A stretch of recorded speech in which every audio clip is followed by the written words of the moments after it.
The Metamorphosis by Franz Kafka. Chapter 1. As Gregor Samsa was waking up from anxious dreams, he discovered that in bed he had been changed into a monstrous, verminous bug. He lay on his armour-hard back and saw, as he lifted his head up a little, his brown, arched abdomen divided into rigid bow-like sections. From this height the blanket, just about ready to slide off completely, could hardly stay in place. His numerous legs, pitifully thin in comparison to the rest of his circumference, flickered helplessly before his eyes. "What's happened to me?" he thought. It was no dream. His room, a proper room for a human being, only somewhat too small, lay quietly between the four well-known walls. Above the table, on which an unpacked collection of sample cloth goods was spread out — Samsa was a travelling salesman — hung the picture which he had cut out of an illustrated magazine a little while ago and set in a pretty gilt frame. It was a picture of a woman with a fur hat and a fur boa. She sat erect there, lifting up in the direction of the viewer a solid fur muff, into which her entire forearm had disappeared. Gregor's glance turned to the window. The dreary weather, the raindrops were falling audibly down on the metal window ledge, made him quite melancholy. "Why don't I keep sleeping for a little while longer and forget all this foolishness?" he thought. But this was entirely impractical, for he was used to sleeping on his right side, and in his present state he couldn't get himself into this position. No matter how hard he threw himself onto his right side, he always rolled again onto his back. He must have tried it 100 times, closing his eyes so that he would not have to see the wriggling legs, and gave up only when he began to feel a light, dull pain in his side, which he had never felt before. "Oh God," he thought, "what a demanding job I've chosen, day in, day out on the road.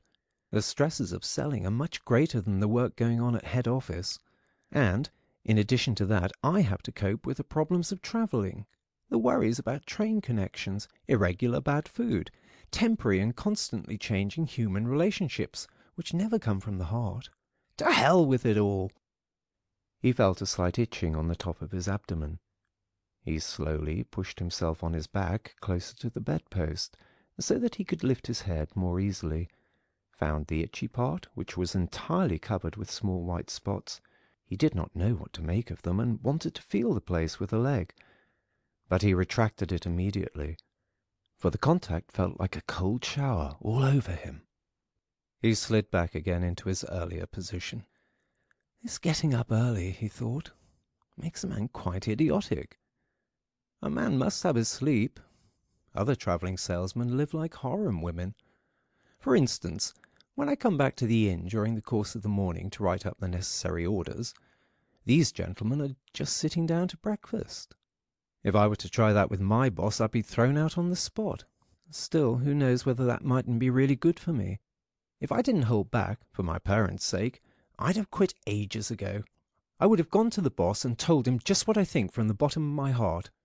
He would have fallen right off his desk. How weird it is to sit up at that desk and talk down to the employee from way up there. The boss has trouble hearing, so the employee has to step up quite close to him. Anyway, I haven't completely given up that hope yet. Once I've got together the money to pay off my parents' debt to him — that should take another 5 or 6 years — I'll do it for sure. Then I'll make the big break. In any case, right now I have to get up. My train leaves at 5 o'clock. He looked over at the alarm clock ticking away by the chest of drawers. Good God, he thought. It was 6:30 and the hands were going quietly on. It was past the half hour, already nearly 1:45. Could the alarm have failed to ring? One saw from the bed that it was properly set for 4 o'clock. Certainly it had rung. Yes, but was it possible to sleep through that noise, which made the furniture shake? Now, it's true, he'd not slept quietly, but evidently he'd slept all the more deeply. Still, what should he do now? The next train left at 7 o'clock. To catch that one, he would have to go in a mad rush. The sample collection wasn't packed up yet, and he really didn't feel particularly fresh and active.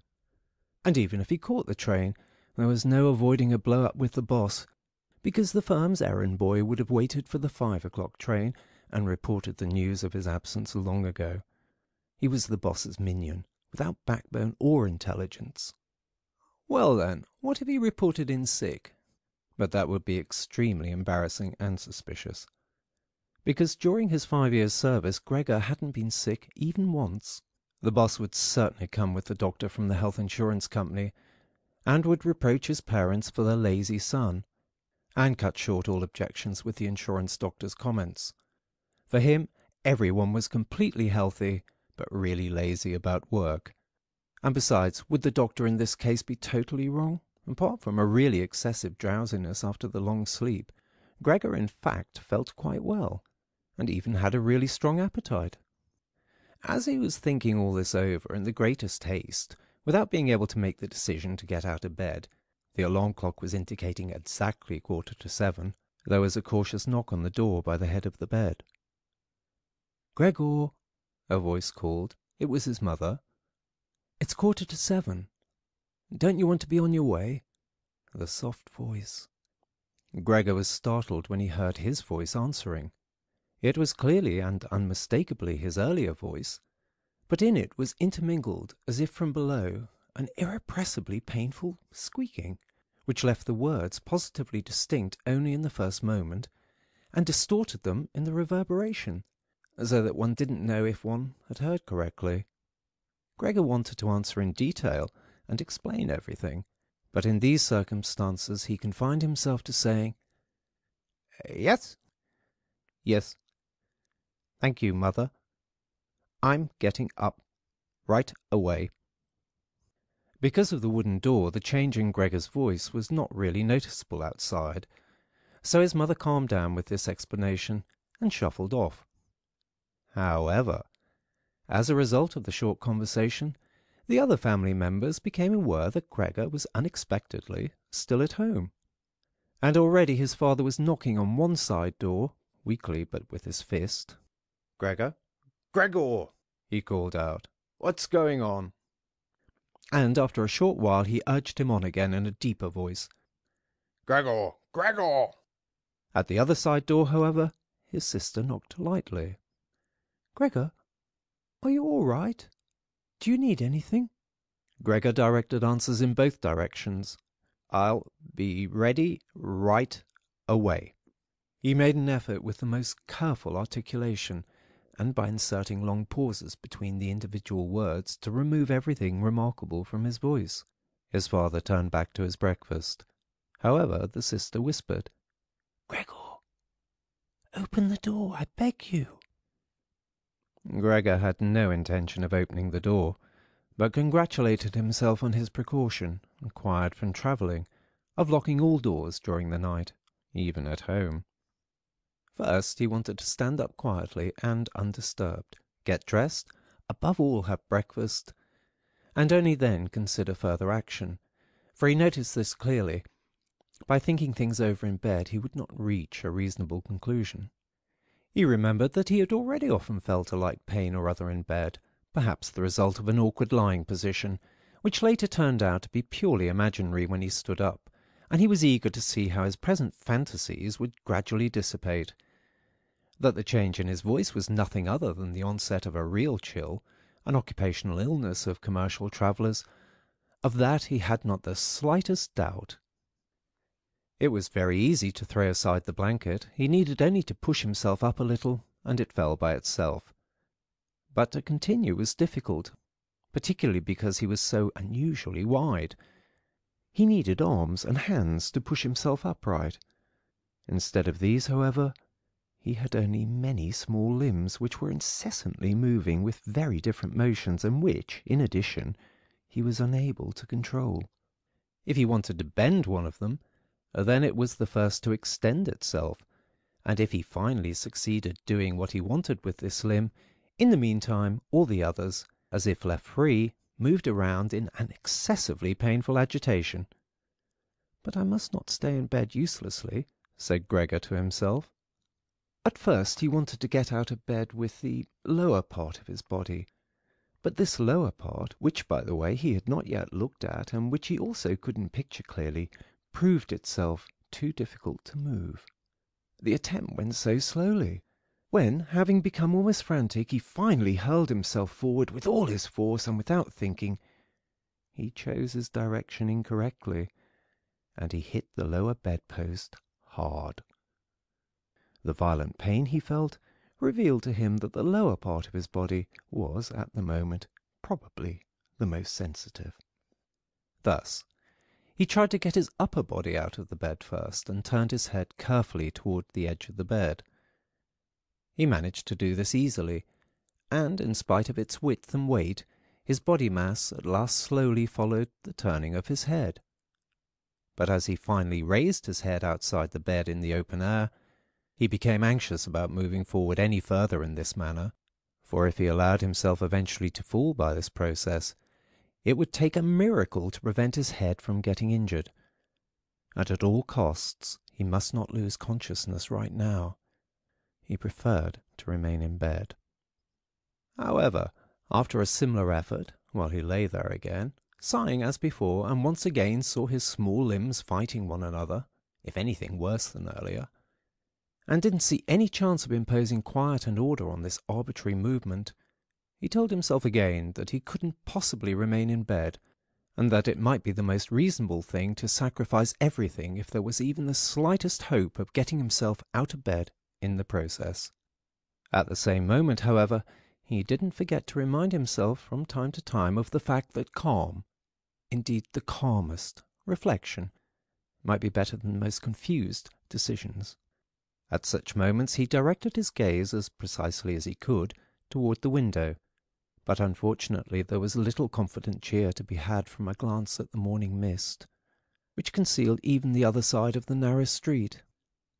"It's already 7 o'clock, he told himself at the latest striking of the alarm clock. Already 7 o'clock, and still such a fog.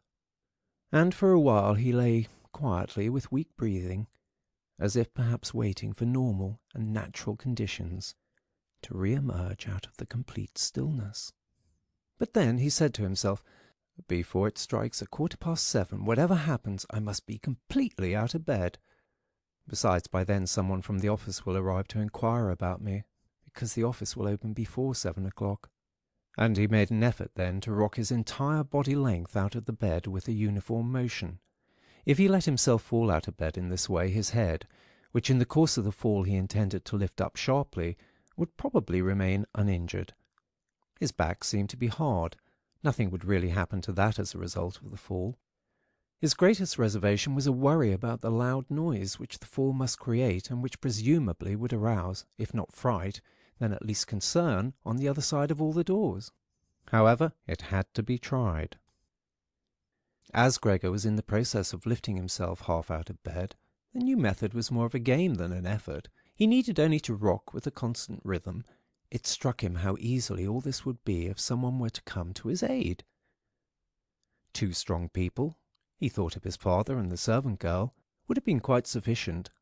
They would have only had to push their arms under his arched back to get him out of the bed, to bend down with their load, and then merely to exercise patience and care that he completed the flip onto the floor, where his diminutive legs would then, he hoped, acquire a purpose. Now, quite apart from the fact that the doors were locked, should he really call out for help? In spite of all his distress, he was unable to suppress a smile at this idea. He had already got to the point where, by rocking more strongly, he maintained his equilibrium with difficulty, and very soon he would finally have to decide, for in 5 minutes it would be 7:15. Then there was a ring at the door of the apartment. "That's someone from the office," he told himself, and he almost froze while his small limbs only danced around all the faster. For one moment, everything remained still. "They aren't opening," Gregor said to himself, caught up in some absurd hope. But of course then, as usual, the servant girl from her firm tread went to the door and opened it. Gregor needed to hear only the first word of the visitor's greeting to recognize immediately who it was. The manager himself. Why was Gregor the only one condemned to work in a firm where, at the slightest lapse, someone immediately attracted the greatest suspicion? Were all the employees then collectively, one and all, scoundrels? Among them was there then no truly devoted person who, if he failed to use just a couple of hours in the morning for office work, would become abnormal from pangs of conscience and really be in no state to get out of bed? Was it really not enough to let an apprentice make inquiries, if such questioning was even necessary? Must the manager himself come, and in the process must it be demonstrated to the entire innocent family that the investigation of this suspicious circumstance could be entrusted only to the intelligence of a manager? And more of a consequence of the excited state in which this idea put Gregor than as a result of an actual decision, he swung himself with all his might out of the bed. There was a loud thud, but not a real crash. The fall was absorbed somewhat by the carpet, and, in addition, his back was more elastic than Gregor had thought. For that reason the dull thud was not quite so conspicuous. But he had not held his head up with sufficient care, and had hit it. He turned his head, irritated and in pain, and rubbed it on the carpet. "Something has fallen in there," said the manager in the next room on the left. Gregor tried to imagine to himself whether anything similar to what was happening to him today could have also happened at some point to the manager. At least one had to concede the possibility of such a thing. However, as if to give a rough answer to this question, the manager now, with a squeak of his polished boots, took a few determined steps in the next room. From the neighbouring room on the right, the sister was whispering to inform Gregor. "Gregor, the manager is here." "I know," said Gregor to himself, but he did not dare make his voice loud enough so that his sister could hear. "Gregor," his father now said from the neighbouring room on the left, "Mr. Manager has come and is asking why you have not left on the early train. We don't know what we should tell him. Besides, he also wants to speak to you personally. So please, open the door. He will be good enough to forgive the mess in your room." In the middle of all this, the manager called out in a friendly way, "Good morning, Mr. Samsa." "He is not well," said his mother to the manager, while his father was still talking at the door. "He is not well, believe me, Mr. Manager. Otherwise, how would Gregor miss a train? The young man has nothing in his head except business. I'm almost angry that he never goes out at night. Right now he's been in the city 8 days, but he's been at home every evening. He sits here with us at the table and reads the newspaper quietly, or studies his travel schedules. It's quite a diversion for him to busy himself with fretwork. For instance, he cut out a small frame over the course of 2 or 3 evenings. You'd be amazed how pretty it is. It's hanging right inside the room. You'll see it immediately, as soon as Gregor opens the door. Anyway, I'm happy you're here, Mr. Manager. By ourselves we would never have made Gregor open the door. He's so stubborn, and he's certainly not well, although he denied that this morning." "I'm coming right away," said Gregor slowly and deliberately, and didn't move so as not to lose one word of the conversation. "My dear lady, I cannot explain it to myself in any other way," said the manager. "I hope it is nothing serious. On the other hand, I must also say we business people, luckily or unluckily, however one looks at it, very often simply have to overcome a slight indisposition for business reasons." "So, can Mr. Manager come in to see you now?" asked his father impatiently, and knocked once again on the door. "No," said Gregor. In the neighbouring room on the left, a painful stillness descended. In the neighbouring room on the right, the sister began to sob. Why didn't his sister go to the others? She'd probably just got up out of bed now and hadn't even started to get dressed yet. Then why was she crying? Because he wasn't getting up and wasn't letting the manager in, because he was in danger of losing his position, and because then his boss would badger his parents once again with the old demands. Those were probably unnecessary worries right now. Gregor was still here and wasn't thinking at all about abandoning his family. At the moment he was lying right there on the carpet, and no one who knew about his condition would have seriously demanded that he let the manager in. But Gregor wouldn't be casually dismissed right away because of this small discourtesy, for which he would find an easy and suitable excuse later on. It seemed to Gregor that it might be far more reasonable to leave him in peace at the moment, instead of disturbing him with crying and conversation. But it was the very uncertainty which distressed the others and excused their behaviour. "Mr. Samsa," the manager was now shouting, his voice raised, "what's the matter? You are barricading yourself in your room, answer only with a yes and a no, are making serious and unnecessary troubles for your parents, and neglecting, I mention this only incidentally, your commercial duties in a truly unheard of manner. I'm speaking here in the name of your parents and your employer, and I am requesting you in all seriousness for an immediate and clear explanation. I am amazed. I thought I knew you as a calm, reasonable person, and now you appear suddenly to want to stop parading around in weird moods. The chief indicated to me earlier this very day a possible explanation for your neglect. It concerned the collection of cash entrusted to you a short while ago. But in truth I almost gave him my word of honour that this explanation could not be correct. However, now I see your unimaginable pig-headedness, I am totally losing any desire to speak up for you in the slightest. And your position is not at all the most secure. Originally I intended to mention all this to you privately. But since you are letting me waste my time here uselessly, I don't know why the matter shouldn't come to the attention of your parents. Your productivity has been very unsatisfactory recently. Of course, it's not the time of year to conduct exceptional business. We recognise that. But a time of year for conducting no business? There is no such thing at all, Mr. Samsa, and such a thing must never be. But, Mr. Manager, called Gregor beside himself and, in his agitation, forgetting everything else, I'm opening the door immediately, this very moment. A slight indisposition, a dizzy spell, has prevented me from getting up. I'm still lying in bed right now, but I'm quite refreshed once again. I'm in the midst of getting out of bed. Just have patience for a short moment. Things are not going as well as I thought, but things are all right. How suddenly this can overcome someone. Only yesterday evening everything was fine with me. My parents certainly know that. Actually, just yesterday evening I had a small premonition. People must have seen that in me. Why have I not reported that to the office? But people always think that they'll get over sickness without having to stay at home. Mr. Manager, take it easy on my parents. There is really no basis for the criticisms which you're now making against me, and really nobody has said a word to me about that. Perhaps you have not read the latest orders which I shipped. Besides, now I am setting out on my trip on the 8 o'clock train. The few hours' rest will have made me stronger. Mr. Manager, do not stay. I will be at the office in person right away. Please have the goodness to say that and convey my respects to the chief."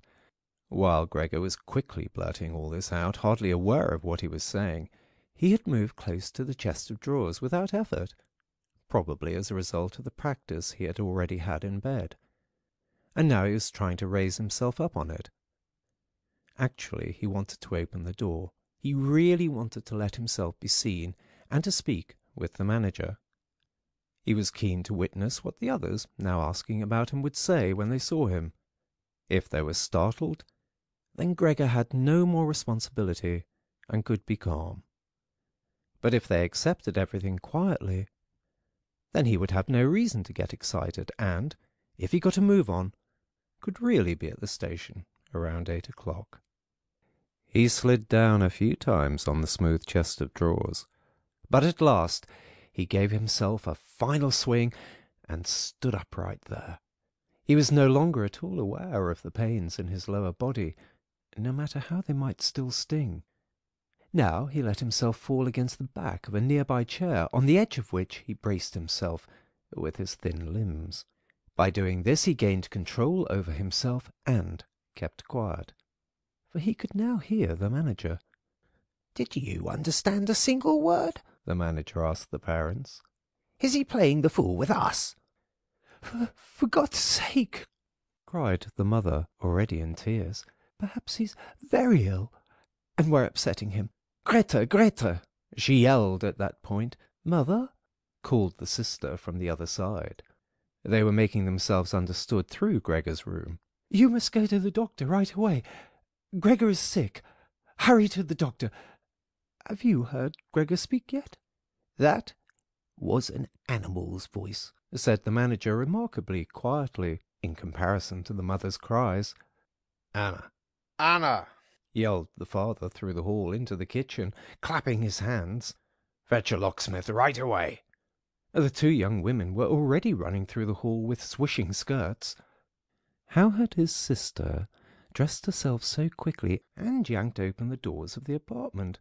One couldn't hear the doors closing at all. They probably had left them open, as is customary in an apartment where a huge misfortune has taken place. However, Gregor had become much calmer. All right, people did not understand his words any more, although they seemed clear enough to him, clearer than previously, perhaps because his ears had gotten used to them. But at least people now thought that things were not all right with him, and were prepared to help him. The confidence and assurance with which the first arrangements had been carried out made him feel good. He felt himself included once again in the circle of humanity, and was expecting from both the doctor and the locksmith, without differentiating between them with any real precision, splendid and surprising results. In order to get as clear a voice as possible for the critical conversation which was imminent, he coughed a little, and certainly took the trouble to do this in a really subdued way, since it was possible that even this noise sounded like something different from a human cough. He no longer trusted himself to decide any more. Meanwhile, in the next room it had become really quiet. Perhaps his parents were sitting with the manager at the table, whispering. Perhaps they were leaning against the door, listening. Gregor pushed himself slowly towards the door, with the help of the easy-chair, let go of it there, threw himself against the door, held himself upright against it. The balls of his tiny limbs had a little sticky stuff on them, and rested there momentarily from his exertion. Then he made an effort to turn the key in the lock with his mouth. Unfortunately, it seemed that he had no real teeth. How then was he to grab hold of the key? But to make up for that, his jaws were naturally very strong.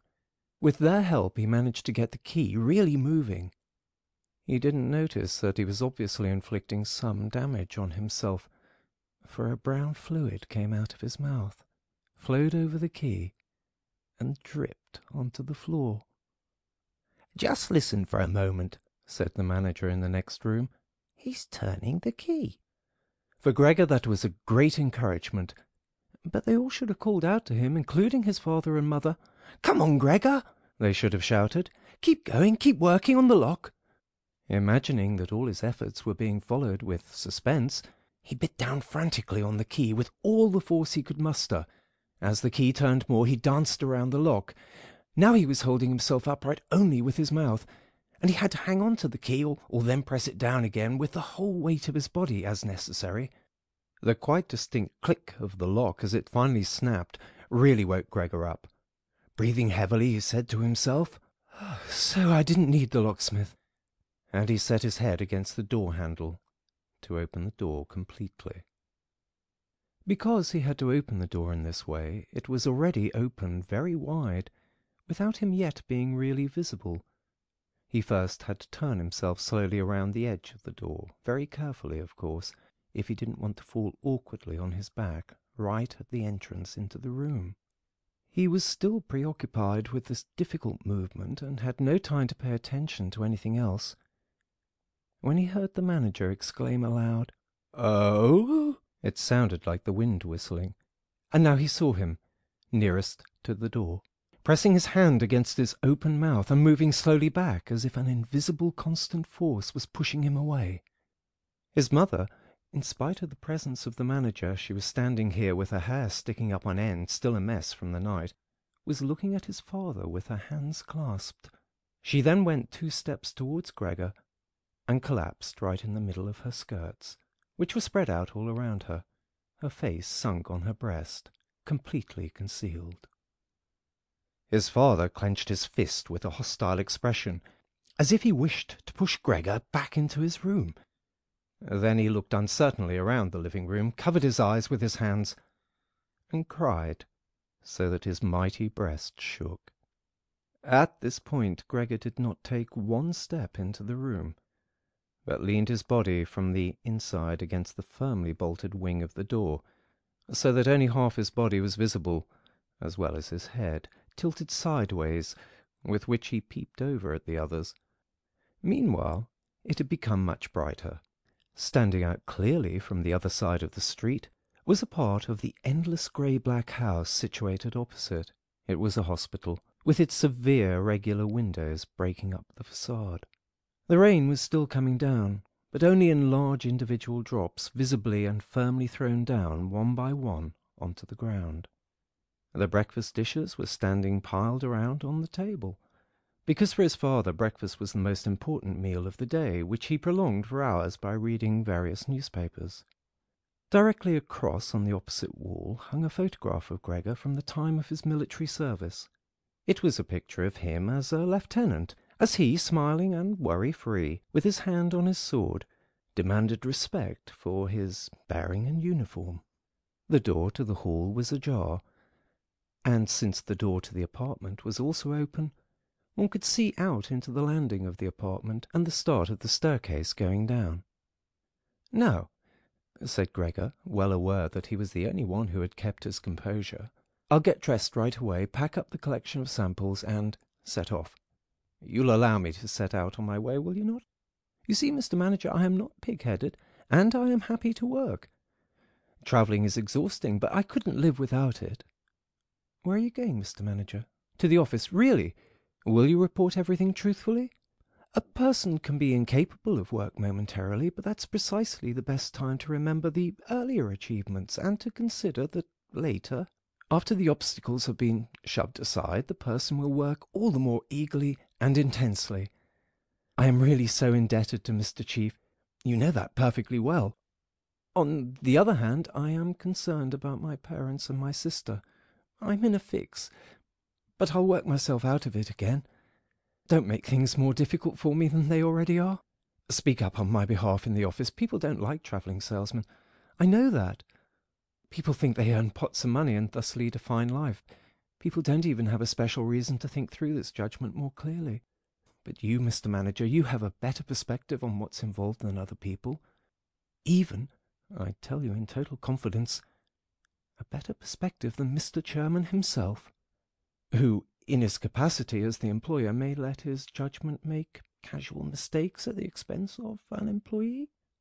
You also know well enough that the travelling salesman who is outside the office almost the entire year can become so easily a victim of gossip, coincidences, and groundless complaints, against which it's impossible for him to defend himself, since for the most part he doesn't hear about them at all, and only then, when he's exhausted after finishing a trip and at home, gets to feel in his own body the nasty consequences, which can't be thoroughly explored back to their origins. Mr. Manager, don't leave without speaking a word, telling me that you'll at least concede that I'm a little in the right." But at Gregor's first words the manager had already turned away, and now he looked back at Gregor over his twitching shoulders with pursed lips. During Gregor's speech he was not still for a moment, but kept moving away towards the door, without taking his eyes off Gregor, but really gradually, as if there was a secret ban on leaving the room.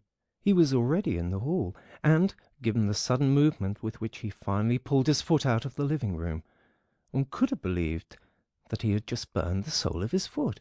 In the hall, however, he stretched his right hand out, away from his body, towards the staircase, as if some truly supernatural relief was waiting for him there. Gregor realized that he must not, under any circumstances, allow the manager to go away in this frame of mind, especially if his position in the firm was not to be placed in the greatest danger. His parents did not understand all this very well. Over the long years they had developed the conviction that Gregor was set up for life in his firm, and, in addition, they had so much to do nowadays with their present troubles that all foresight was foreign to them. But Gregor had this foresight.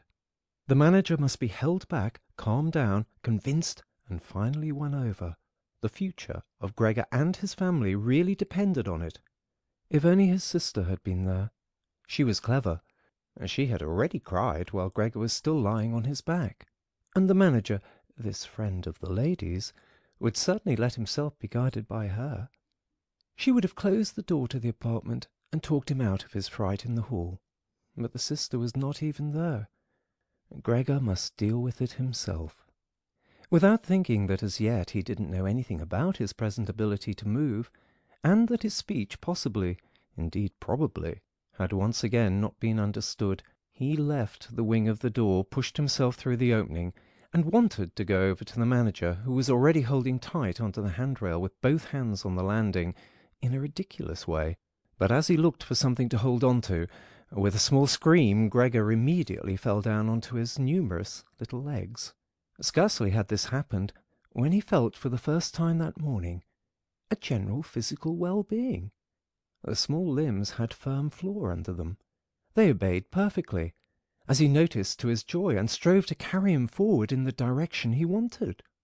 Right away he believed that the final amelioration of all his suffering was immediately at hand.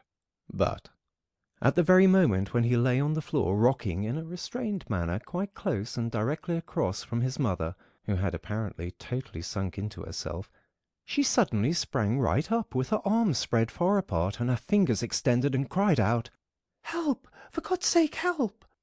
She held her head bowed down as if she wanted to view Gregor better, but ran senselessly back, contradicting that gesture, forgetting that behind her stood the table with all the dishes on it. When she reached the table, she sat down heavily on it, as if absent-mindedly, and did not appear to notice at all that next to her coffee was pouring onto the carpet in full stream from the large overturned container. "Mother, mother," said Gregor quietly, and looked over towards her. The manager momentarily had disappeared completely from his mind. At the sight of the flowing coffee, Gregor couldn't stop himself snapping his jaws in the air a few times. At that his mother screamed all over again, hurried from the table, and collapsed into the arms of his father, who was rushing towards her. But Gregor had no time right now for his parents. The manager was already on the staircase, his chin level with the banister. The manager looked back for the last time. Gregor took an initial movement to catch up with him if possible, but the manager must have suspected something, because he made a leap down over a few stairs and disappeared, still shouting, "Ha!" The sound echoed throughout the entire stairwell. Now, unfortunately, this flight of the manager also seemed to bewilder his father completely. Earlier he had been relatively calm, for instead of running after the manager himself, or at least not hindering Gregor from his pursuit, with his right hand he grabbed hold of the manager's cane, which he had left behind with his hat and overcoat on a chair. With his left hand his father picked up a large newspaper from the table, and, stamping his feet on the floor, he set out to drive Gregor back into his room by waving the cane and the newspaper. No request of Gregor's was of any use, no request would even be understood. No matter how willing he was to turn his head respectfully, his father just stomped all the harder with his feet. Across the room from him his mother had pulled open a window, in spite of the cool weather, and, leaning out with her hands on her cheeks, she pushed her face far outside the window. Between the alley and the stairwell a strong draught came up. The curtains on the window flew around, the newspapers on the table swished, and individual sheets fluttered down over the floor. The father relentlessly pressed forward, pushing out sibilants like a wild man. Now, Gregor had no practice at all in going backwards. It was really very slow going. If Gregor only had been allowed to turn himself around, he would have been in his room right away. But he was afraid to make his father impatient by the time-consuming process of turning around, and each moment he faced the threat of a mortal blow on his back or his head from the cane in his father's hand. Finally Gregor had no other option, for he noticed with horror that he did not understand yet how to maintain his direction going backwards. And so he began, amid constantly anxious sideways glances in his father's direction, to turn himself around as quickly as possible, although in truth this was only done very slowly. Perhaps his father noticed his good intentions, for he did not disrupt Gregor in this motion, but with the tip of the cane from a distance he even directed Gregor's rotating movement here and there. If only his father had not hissed so unbearably. Because of that, Gregor totally lost his head. He was already almost totally turned around when, always with this hissing in his ear, he just made a mistake and turned himself back a little. But when he finally was successful in getting his head in front of the door opening, It became clear that his body was too wide to go through any further. Naturally, his father, in his present mental state, had no idea of opening the other wing of the door a bit to create a suitable passage for Gregor to get through. His single fixed thought was that Gregor must get into his room as quickly as possible. He would never have allowed the elaborate preparations that Gregor required to orientate himself and thus perhaps get through the door. On the contrary, as if there were no obstacle and with a peculiar noise, he now drove Gregor forwards. Behind Gregor the sound at this point was no longer like the voice of only a single father. Now it was really no longer a joke, and Gregor forced himself, come what might, into the door. One side of his body was lifted up. He lay at an angle in the door opening. His one flank was sore with scraping. On the white door ugly blotches were left. Soon he was stuck fast, and would not have been able to move any more on his own. The tiny legs on one side hung twitching in the air above, and the ones on the other side were pushed painfully into the floor. Then his father gave him one really strong, liberating push from behind, and he scurried, bleeding severely, far into the interior of his room. The door was slammed shut with the cane, and finally it was quiet. End of Chapter 1.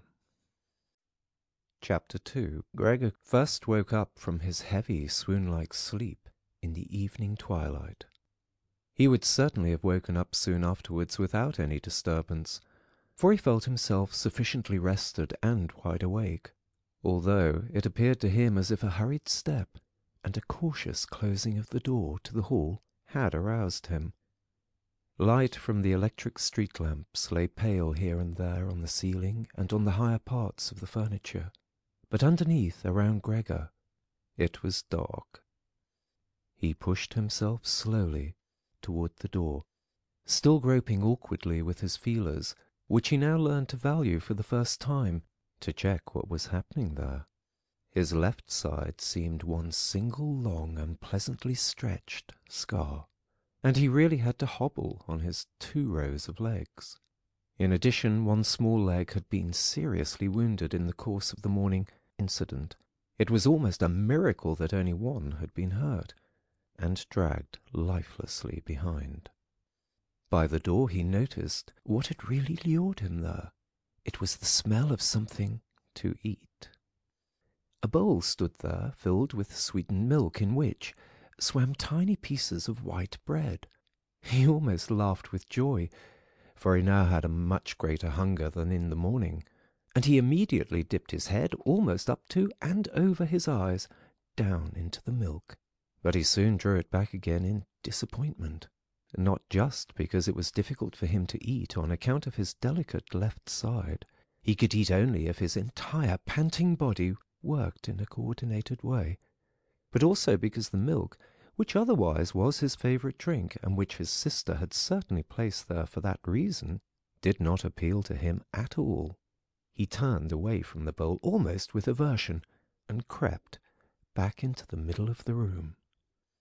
In the living room, as Gregor saw through the crack in the door, the gas was lit. But where on other occasions at this time of day his father was accustomed to read the afternoon newspaper in a loud voice to his mother, and sometimes also to his sister, at the moment no sound was audible. Now, perhaps this reading aloud, about which his sister had always spoken and written to him, had recently fallen out of the general routine, but it was so still all around, in spite of the fact that the apartment was certainly not empty. What a quiet life the family leads, said Gregor to himself, and as he stared fixedly out in front of him into the darkness, he felt a great pride that he had been able to provide such a life in a beautiful apartment like this for his parents and his sister. But how would things go if now all tranquillity, all prosperity, all contentment should come to a horrible end? In order not to lose himself in such thoughts, Gregor preferred to set himself moving, so he moved up and down in his room. Once, during the long evening, one side door and then the other door was opened, just a tiny crack, and quickly closed again. Someone presumably needed to come in, but had then thought better of it. Gregor immediately took up a position by the living-room door, determined to bring in the hesitant visitor somehow or other, or at least to find out who it might be. But now the door was not opened any more, and Gregor waited in vain. Earlier, when the door had been barred, they had all wanted to come in to him. Now, when he had opened one door, and when the others had obviously been opened during the day, no one came any more, and the keys were stuck in the locks on the outside. The light in the living room was turned off only late at night, and now it was easy to establish that his parents and his sister had stayed awake all this time, for one could hear clearly as all three moved away on tiptoe. Now it was certain that no one would come into Gregor any more until the morning. Thus he had a long time to think, undisturbed, about how he should reorganize his life from scratch. But the high, open room in which he was compelled to lie flat on the floor made him anxious, without his being able to figure out the reason, for he had lived in the room for 5 years.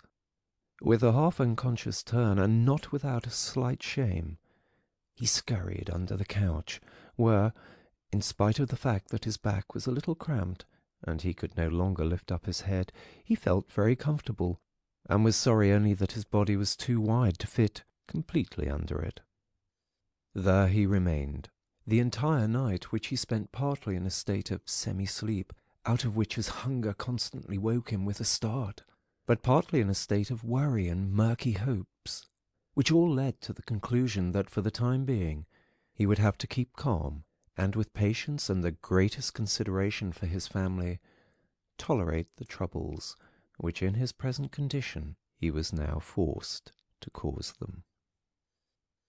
Already early in the morning, it was still almost night, Gregor had an opportunity to test the power of the decisions he had just made, for his sister, almost fully dressed, opened the door from the hall into his room and looked eagerly inside.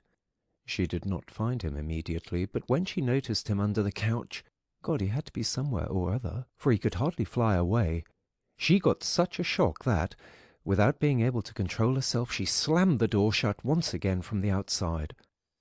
However, as if she were sorry for her behaviour, she immediately opened the door again and walked in on her tiptoes, as if she was in the presence of a serious invalid, or a total stranger. Gregor had pushed his head forward just to the edge of the couch and was observing her. Would she really notice that he had left the milk standing, not indeed from any lack of hunger, and would she bring in something else to eat more suitable for him? If she did not do it on her own, he would sooner starve to death than call her attention to the fact, although he had a powerful urge to move beyond the couch, throw himself at his sister's feet, and beg her for something or other good to eat. But his sister noticed right away with astonishment that the bowl was still full, with only a little milk spilled around it. She picked it up immediately, although not with her bare hands, but with a rag, and took it out of the room. Gregor was extremely curious what she would bring as a substitute, and he pictured to himself different ideas about it. But he never could have guessed what his sister, out of the goodness of her heart, in fact did. She brought him, to test his taste, an entire selection, all spread out on an old newspaper.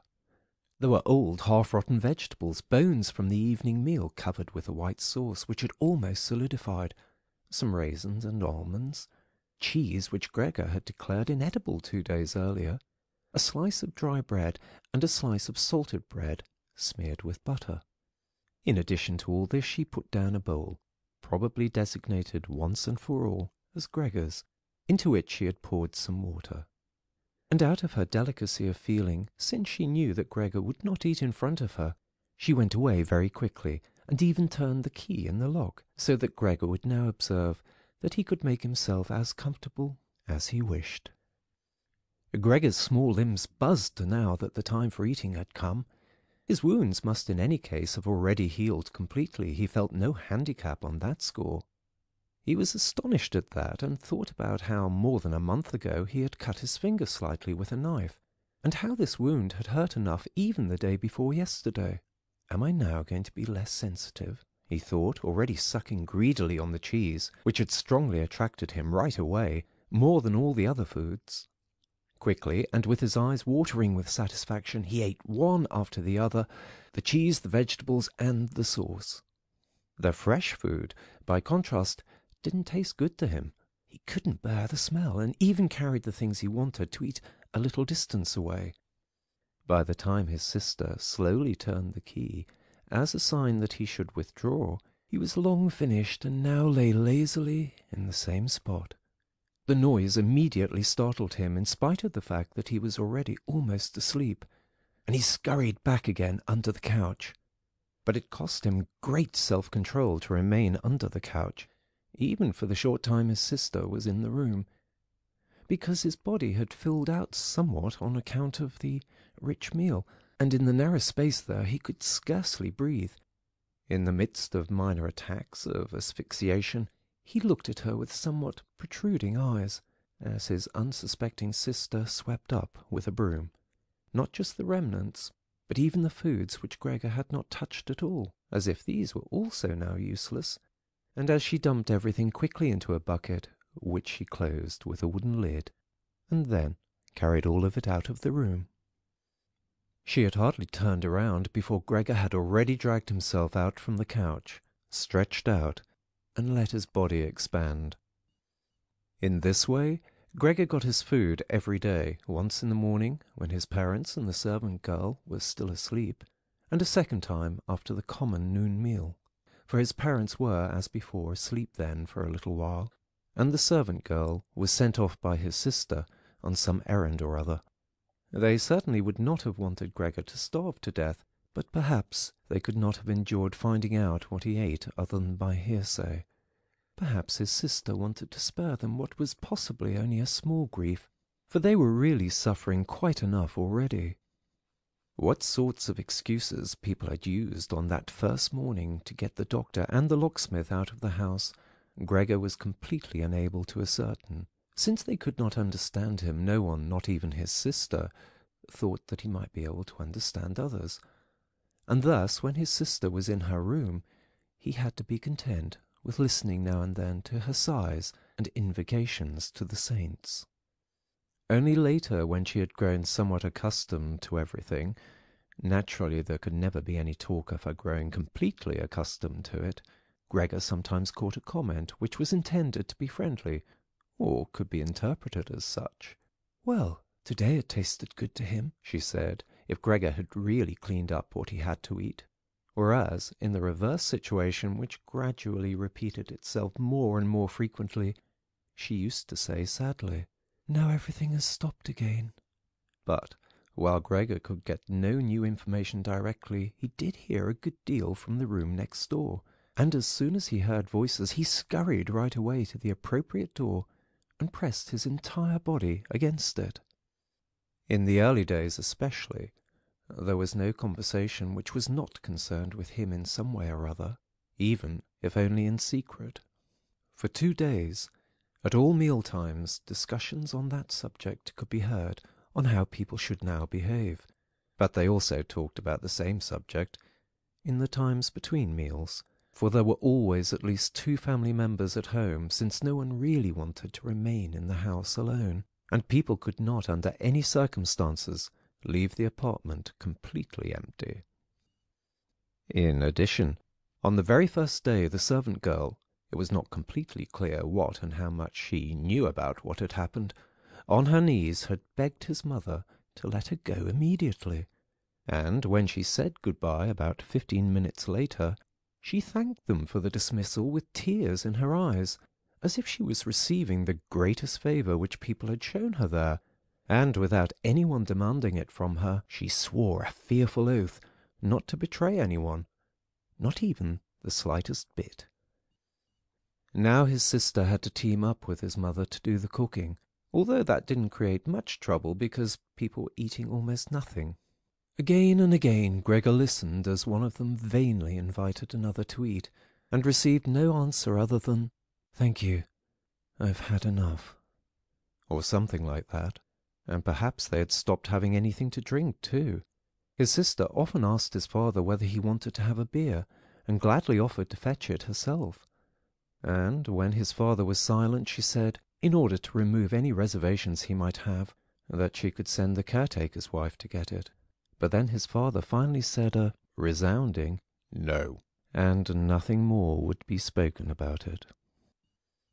Already, during the first day, his father laid out all the financial circumstances and prospects to his mother and to his sister as well. From time to time he stood up from the table and pulled out of the small lock-box salvaged from his business, which had collapsed 5 years previously, some document or other, or some notebook. The sound was audible as he opened up the complicated lock and, after removing what he was looking for, locked it up again. These explanations by his father were, in part, the first enjoyable thing that Gregor had the chance to listen to since his imprisonment. He had thought that nothing at all was left over for his father from that business. At least his father had told him nothing to contradict that view, and Gregor in any case hadn't asked him about it. At the time Gregor's only concern had been to use everything he had in order to allow his family to forget as quickly as possible the business misfortune which had brought them all into a state of complete hopelessness. And so at that point he started to work with a special intensity, and from an assistant had become, almost overnight, a travelling salesman, who naturally had entirely different possibilities for earning money, and whose successes at work were converted immediately into the form of cash commissions, which could be set out on the table at home in front of his astonished and delighted family. Those had been beautiful days, and they had never come back afterwards, at least not with the same splendour, in spite of the fact that Gregor later earned so much money that he was in a position to bear the expenses of the entire family costs, which he in fact did bear. They had become quite accustomed to it, both the family and Gregor as well. They took the money with thanks, and he happily surrendered it, but the special warmth was no longer present. Only the sister had remained close to Gregor, and it was his secret plan to send her next year to the conservatory, regardless of the great expense which that necessarily involved, and which would be made up in other ways. In contrast to Gregor, she loved music very much and knew how to play the violin charmingly. Now and then during Gregor's short stays in the city, the conservatory was mentioned in conversations with his sister, but always only as a beautiful dream whose realization was unimaginable, and their parents never listened to these innocent expectations with pleasure. But Gregor thought about them with scrupulous consideration, and intended to explain the matter ceremoniously on Christmas Eve. In his present situation, such futile ideas went through his head while he pushed himself right up against the door and listened. Sometimes, in his general exhaustion, he couldn't listen any more and let his head bang listlessly against the door.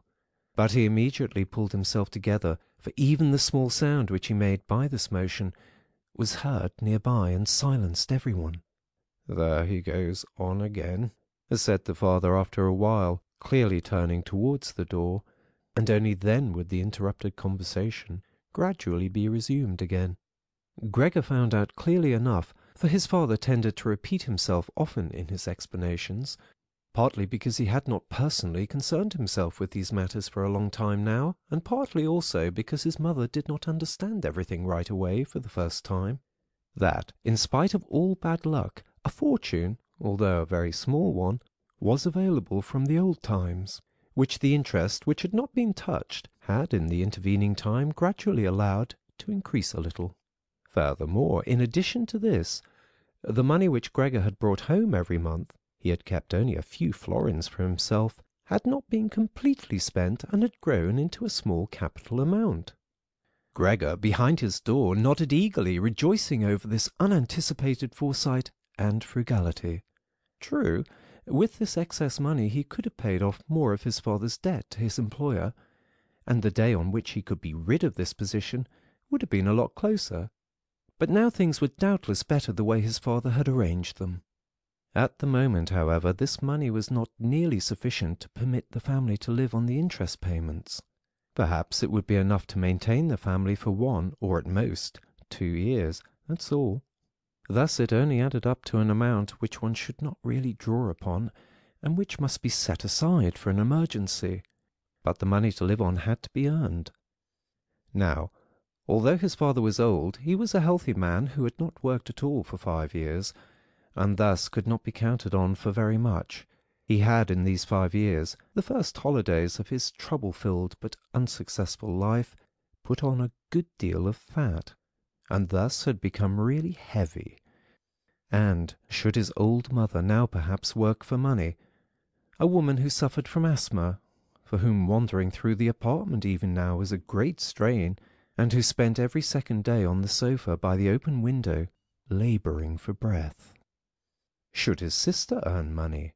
A girl who was still a 17-year-old child, whose earlier lifestyle had been so delightful that it had consisted of dressing herself nicely, sleeping in late, helping around the house, taking part in a few modest enjoyments, and, above all, playing the violin. When it came to talking about this need to earn money, at first Gregor went away from the door and threw himself on the cool leather sofa beside the door, for he was quite hot from shame and sorrow. Often he lay there all night long. He didn't sleep a moment and just scratched on the leather for hours at a time.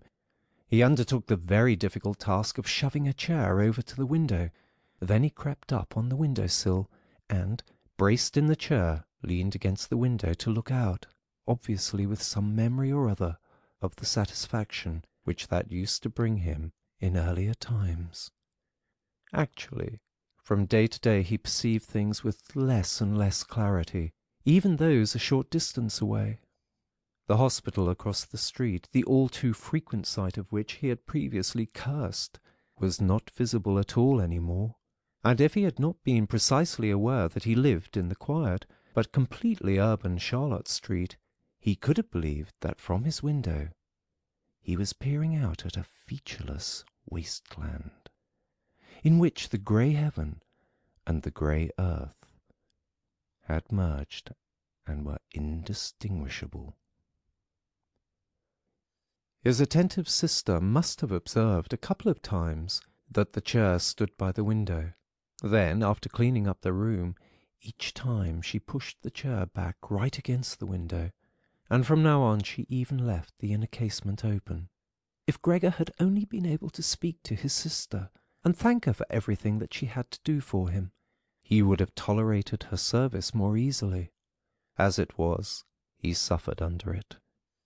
The sister admittedly sought to cover up the awkwardness of everything as much as possible, and, as time went by, she naturally got more successful at it. But with the passing of time, Gregor also came to understand everything more precisely. Even her entrance was terrible for him. As soon as she entered, she ran straight to the window without taking the time to shut the door, in spite of the fact that she was otherwise very considerate in sparing anyone the sight of Gregor's room, and yanked the window open with eager hands, as if she was almost suffocating, and remained for a while by the window, breathing deeply, even when it was still so cold. With this running and noise she frightened Gregor twice every day. The entire time he trembled under the couch, and yet he knew very well that she would certainly have spared him gladly, if it had only been possible to remain with the window closed, in a room where Gregor lived. End of Chapter 2, Part 1.